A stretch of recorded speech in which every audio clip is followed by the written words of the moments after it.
so let's go to the Fusion page after bringing the Fusion comp to the timeline. In the Fusion page, let's just bring the media out to the side.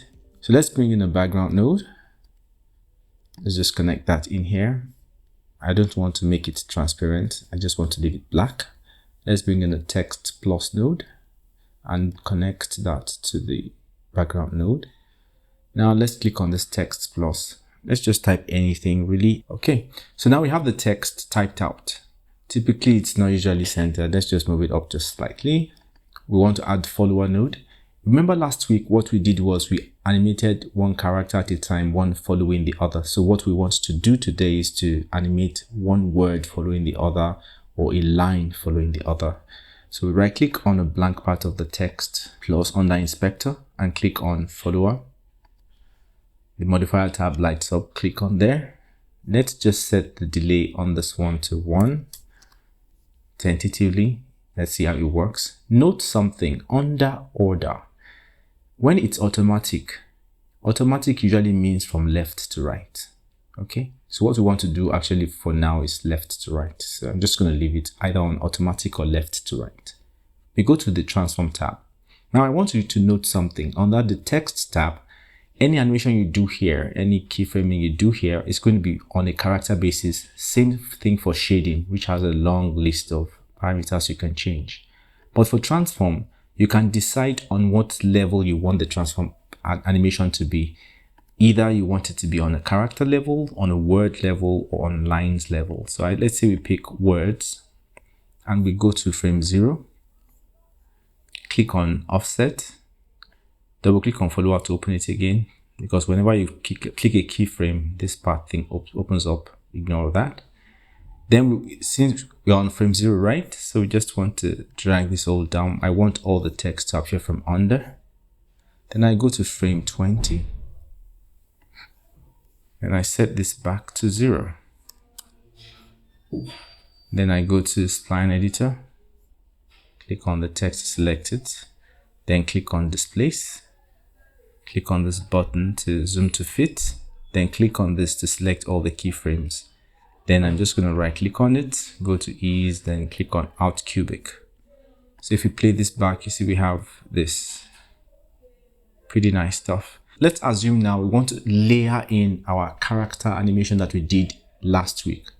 So we can go back to the modifiers tab, click on the transform drop down and pick characters.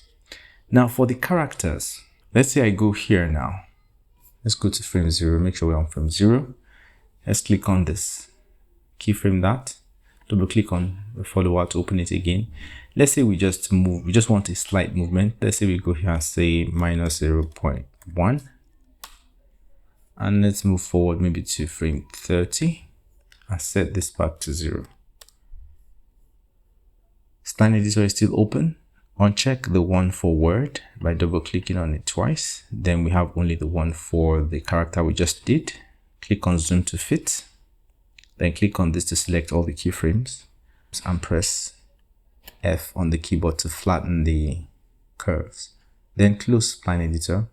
Now let's play this back and see how it looks. It doesn't look so bad after. When you look at it, it doesn't look so bad.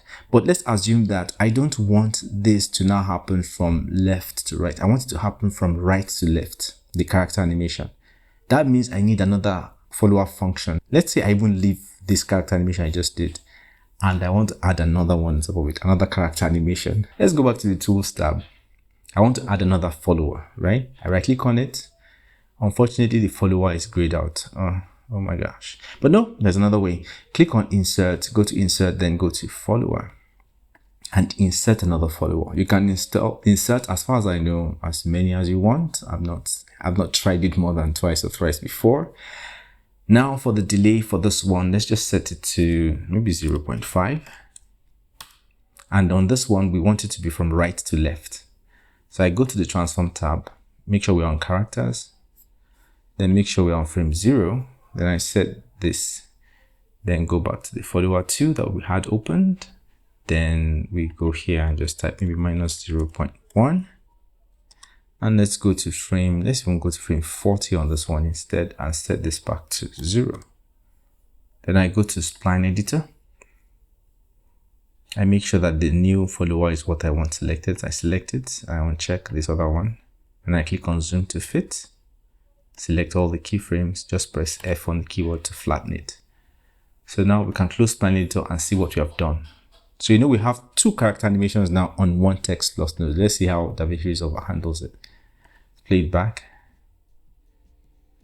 So I can go to the first follower, and for the character I can just disable this one. So if you play it back, you see that the second one is one that took effect. It cancelled the previous one. I've not tried this before, so we now see how that works. So you see this nice gentle movement. So that's basically it on layering follower nodes. Thanks for watching, and see you on the next one. Cheers.